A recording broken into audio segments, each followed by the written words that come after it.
It's a celebration of answering a call to action. But as I look around, I think it's a celebration of Saskatoon.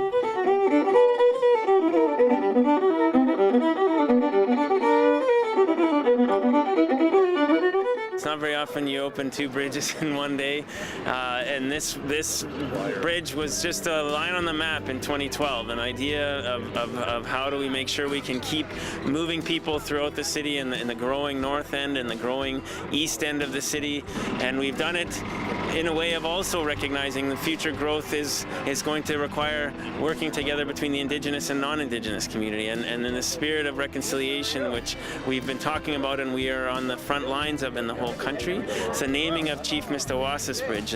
Was one of the original chiefs to sign treaty 142 years ago when Treaty 6 was signed, and to reconnect that story to today and to talk about how we build a strong treaty relationship in the future. To me, it all comes together as a way of a vision for a great future for the generations to come.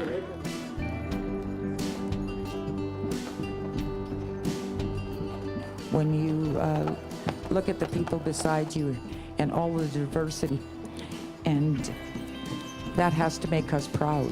We're interacting, we're moving forward, and in the spirit of reconciliation, this is just one part of what we're doing.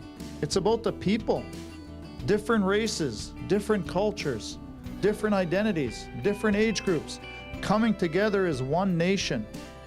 But most importantly, respecting and understanding treaty. Chief Mistawasis was a visionary in the sense that he knew what was going to happen 142 years down the future.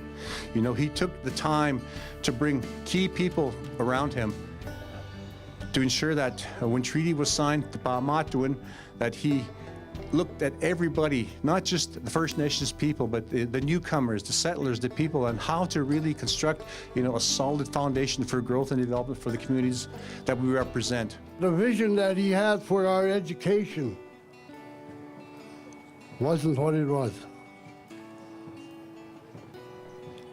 He didn't see our kids being sent to residential schools, to be molested, to be punished.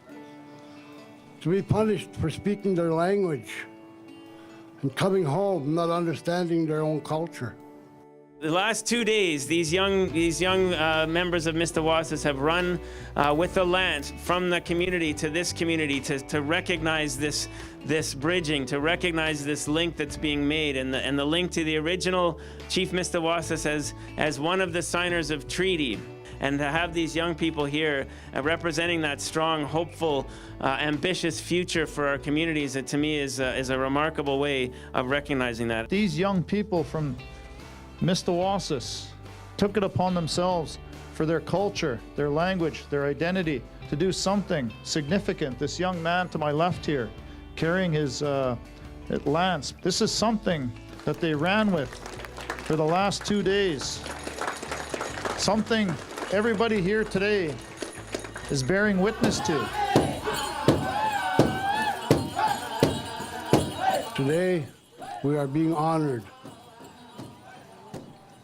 Not only Chief Mistawasis, but all Native people.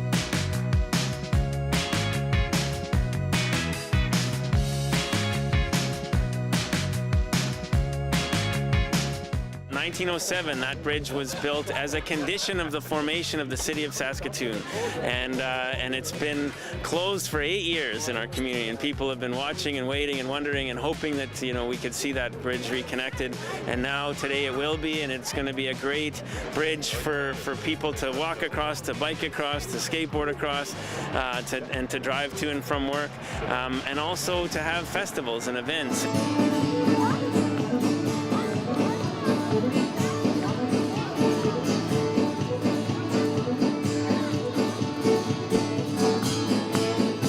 As Saskatoon became a substantial settled community, it was clear that we needed a traffic bridge. And this is why the name, right? Before 1907, there were railway bridges on the South Saskatchewan. There was no bridge dedicated for people and for vehicles. And so when they finally decided to build one in 1906, they called it the traffic bridge. The width of the bridge was always a problem.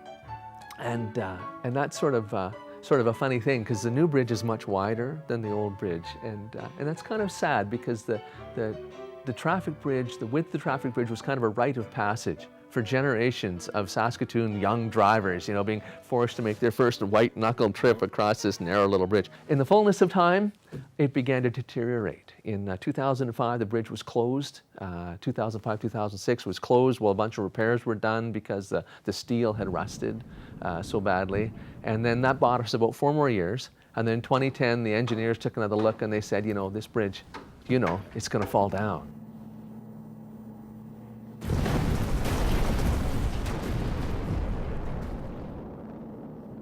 There was a lot of push from the community to recreate the style of the old bridge. So it very much mimics the style of the original. It's much wider, so it'll be a little less scary to people to cross, unless you want to be frightened. I remember going across here, I think on my driver's exam, and I spent almost 20 years as a police officer, and I do remember a couple of occasions going, passing people with lights and siren on the old bridge, getting to emergency calls, so I'm not sure how that made the other drivers on the road feel, but it was possible. It could be done. In my previous profession as a funeral director, the odd time that we would come across the bridge during a funeral procession, we would often hear some comments from the back of the car that this really isn't going to end well. It was very enlightening to see some of the experiences later on in life just kind of coming across on foot. And you always took a chance just stopping if someone was on a bike driving by. Much wider pathway now, and not a fear being on here at all. It'll move traffic better, that's for sure, but I think it's a bit of an event to go over this bridge. Most modern bridges, they're very open. Sometimes you don't even know you're on a bridge unless you can see over the railing. But this, you drive under it, you see all the Victorian ironwork and bolts and girders, and I don't know, I think it's really neat.